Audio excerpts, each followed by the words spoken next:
God, we come before you with faith and with doubt, with joys and with pains, with needs and with abundances. We ask you to meet us where we are on this day.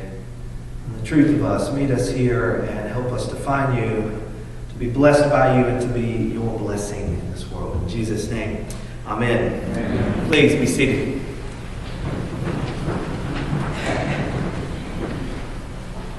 How are we doing this morning, Holy Cross? Doing good?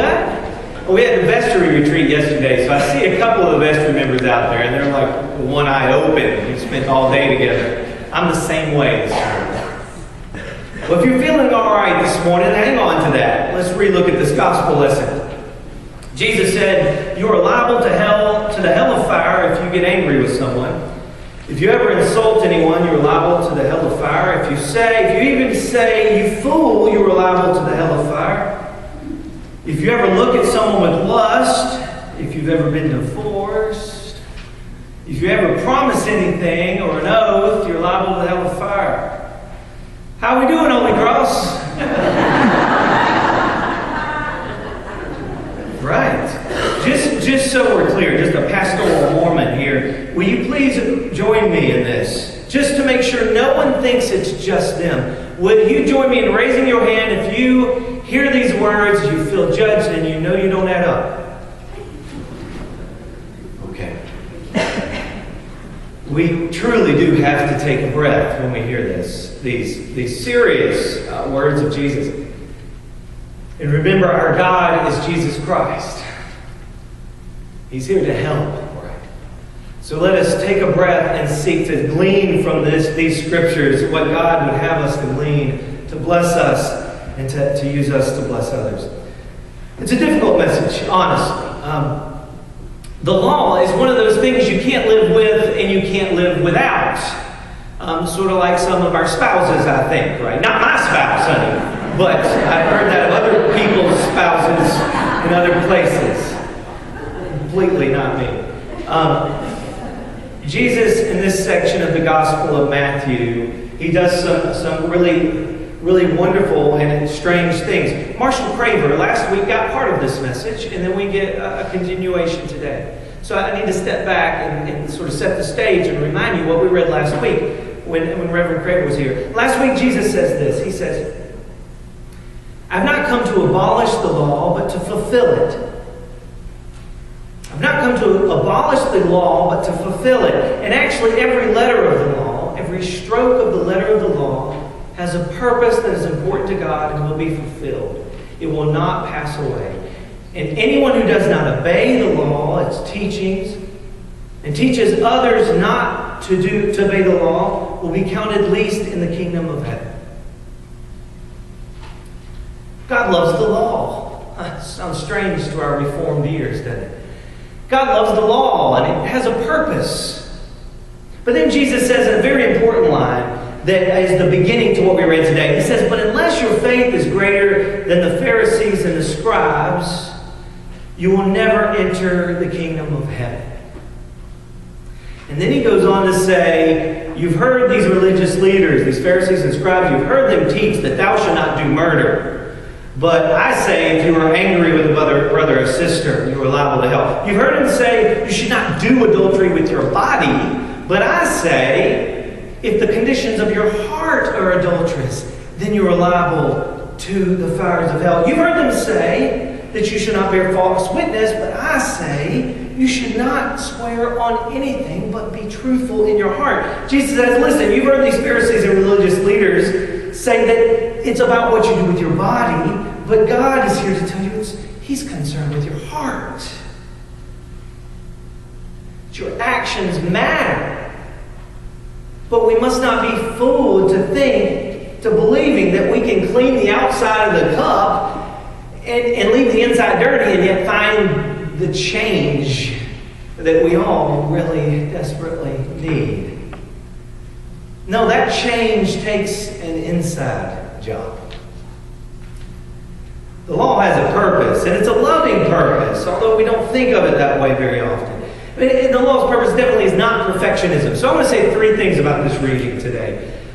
First, I want to point out that what seems to be a teaching on perfectionism, saying that you must be so not only outwardly perfect, but inwardly perfect. It seems to be calling us perfect, is actually teaching against perfectionism.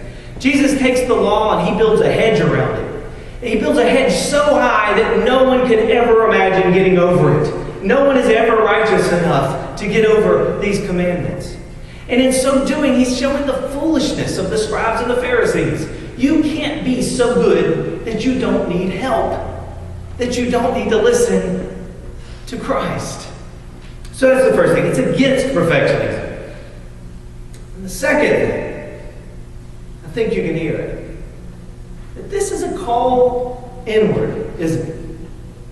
Jesus is calling us, once again, inward, to stand in the truth of you.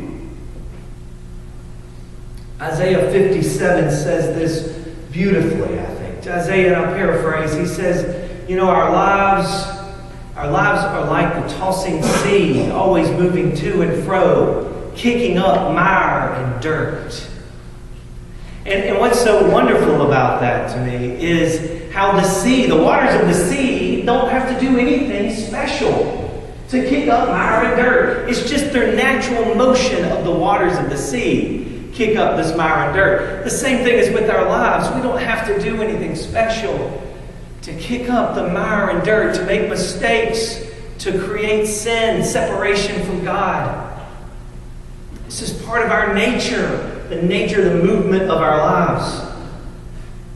Jesus calls us today to look inward, to feel the discomfort in these words, and to recognize the truth of us. But not to condemn us, but to help us. For the truth is what sets us free, is it not? Honestly, I don't think I can drive home without breaking the commandments, as Jesus says them today, and I live a mile from here. I mean, driving is one of my most sinful areas of my life, I think, if these are the commands. Stop pretending, Jesus says. Stop pretending you have it all together, that you're fine like you are, that I've got this. Put down the burden of the hustle. You are good enough, not without help. If you were with us on Theology on Tap, Susie with the big yawn, gotcha. You remember Susie, we talked about this in Theology on Tap. It's a new ministry where we meet at a restaurant/pub and we have sodas or beer or wine and we have an important conversation every Monday evening. And at 6:30 tomorrow we'll be doing this. But last week, one of our people around the table wisely said, he said, the most important thing to me in my life that I've learned, if I'm ever going to be happy, if I'm ever going to be blessed, is that I must learn to stand in the truth of myself. Jesus calls us today to that task. It's not about perfectionism. It's a call inward, a call to stand in the truth. The light comes into the world, but the world chooses darkness for fear of his sins, right? That's what John tells us. Jesus calls us out of that dark to the truth of us. And the third thing that this reading is about calling us to reach out to get what we need. C.S. Lewis tells stories about not reaching out, not being willing to reach out to get what he needs. He tells that when he was a child in England, he used to have toothaches. This is common in his era in England, right? But he would have these toothaches as a child, but he wouldn't tell his mom because he knew she would not only give him the aspirin, but what would she do the next day? Take him to the dentist. And he knew if he went to the dentist, that dentist was going to get in there and start doing all sorts of things, messing with all sorts of teeth that weren't quite straight. So he lived with the pain out of fear of what may need tweaking. Jesus calls us today to reach out and take hold of the blessings we need. And that is such a very difficult thing to do. We are a people of grace, not of the law. A people of grace The grace is always before us, but we need help to receive that grace. And oddly enough, that was the purpose of the law. The law for the Jews, this blessed purpose that is loving, was to help them to keep God in their hearts in everything they did. Whether it was washing their hands or washing pots or loaning money, everything was touched by God and governed by the reality of God, which was supposed to help their hearts to stay anchored. And that is what we need help doing. We need something like the law in our lives to keep us not fearful about this stuff, but anchored on the truth of God, the blessings of God. And today I want to share with you what I, as your pastor, will call you to awareness of this day and through Lent and probably over and over the years. And because this is something that has helped me. I'm being very practical here. And that is something called the spiritual disciplines. Right, discipline sounds about like law, doesn't it? It sounds dreaded, doesn't it? It does, but it's not. The spiritual disciplines are not for monks and priests and Sunday school teachers. They are for everyday Joes. They're for bartenders and construction workers and you and me. The spiritual disciplines contain that liberating ability to keep our hearts, to train our hearts to stay focused on God so we may receive His blessings, His change, this inside job. The disciplines are not here to judge you when you screw them up, because I guarantee you'll screw them up over and over, but they're here to help you lay your life before God in an honest way. This Lent, I will be calling you to an awareness of these of many different disciplines. I'll be teaching a class each week on 2 of them. It'll either be Sunday or Wednesday nights. But on this day, I call you to hear some of them and to reflect in your life, what discipline do you have? Do you need to have? So that what's important in you, what needs God the most, can find it. For me and countless others, these disciplines have been counsel, taking counsel, Sabbath rest, the spiritual discipline of solitude, the spiritual discipline of celebration, of confession, of submission. Yuck, I don't even like that word, but it's beautiful. Of fasting, of worship, of meditation, of service, of study, and of prayer. What disciplines do you need to receive that liberating spirit that the law was meant to have for our lives? Let us join together in prayer again to conclude. Lord God, you know our hearts as we pray at the beginning of every service. No secret is hid from you.